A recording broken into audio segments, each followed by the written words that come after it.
Welcome back. It is 6:49 on this Thursday morning. 55 degrees here in Billings. Looks like Miles City has us beat by 4. Interesting cloud formations over the Magic City this morning. Well, getting us started this Thursday, Secretary of State Mike Pompeo meets with a high-ranking North Korean official again today. Secretary Pompeo and Kim Yong-chol had dinner in New York City yesterday and discussed a possible nuclear summit between President Trump and North Korean leader Kim Jong-un. The summit was previously set for June 12th in Singapore. Today, President Trump travels to Texas to meet with those impacted by the Santa Fe High School shooting. 8 students and 2 teachers were killed in the May 18th incident. Students at the high school returned to classes this week.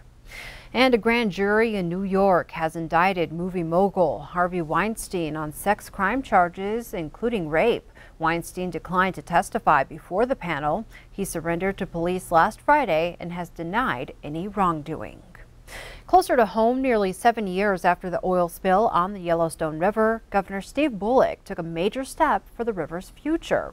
On Wednesday, he signed the Yellowstone River Recreation Plan, which aims to improve recreation facilities along the Yellowstone. $2.3 million of the $12 million natural resources damage settlement was set aside to compensate the public for time and access lost to the river during the spill and cleanup.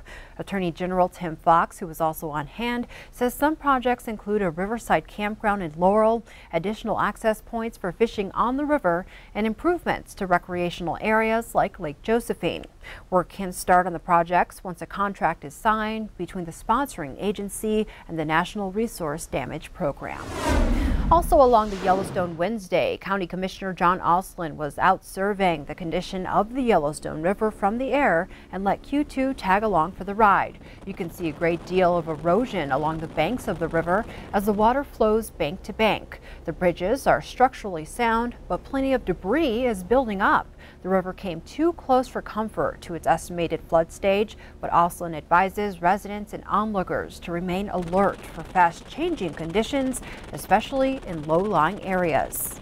The original forecast was a record flood, and the snow was certainly up there, and there was a storm headed that direction. Fortunately for us, it turned and went east and over the Bighorn Mountains and missed most of Yellowstone and the Beartooth, so we really dodged a bullet. And the flooding that we got now, there's certainly some people that are struggling, and there's lowland flooding and some houses and folks that have a little trouble, but largely we're very good, and it looks like the forecast is going to make it even better. Some areas of concern include the Cowboys restaurant in Huntley and a home near the Thiel Road in Laurel, where the river is running right up to the back door. Energy is the name of the game in Billings this week as the Magic City hosts the Montana Energy Summit 2018. Montana Senator Steve Daines got a jump start hosting the summit Wednesday morning, leading a tour of top U.S. energy officials to Colstrip.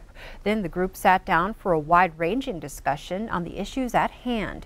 With Colstrip power plants 1 and 2 slated for shutdown in 2022, most people are focusing now on Colstrip's transition away from coal. But Wednesday's discussion zeroed in on the role that Colstrip's plants 3 and 4 will play in the new U.S. energy scene moving forward. Exactly how Colstrip's future fits into America's energy puzzle remains a work in progress, but Senator Daines remains convinced it's a bright future. Daines will offer his opening remarks at the summit this morning at 8 o'clock at the Billings Hotel and Convention Center. The opening panel discussion is entitled Trains, Trucks, Ports and Pipelines and features the chairman of the BNSF Railway and the president of Lighthouse Resources, the company proposing a new West Coast coal port in Longview.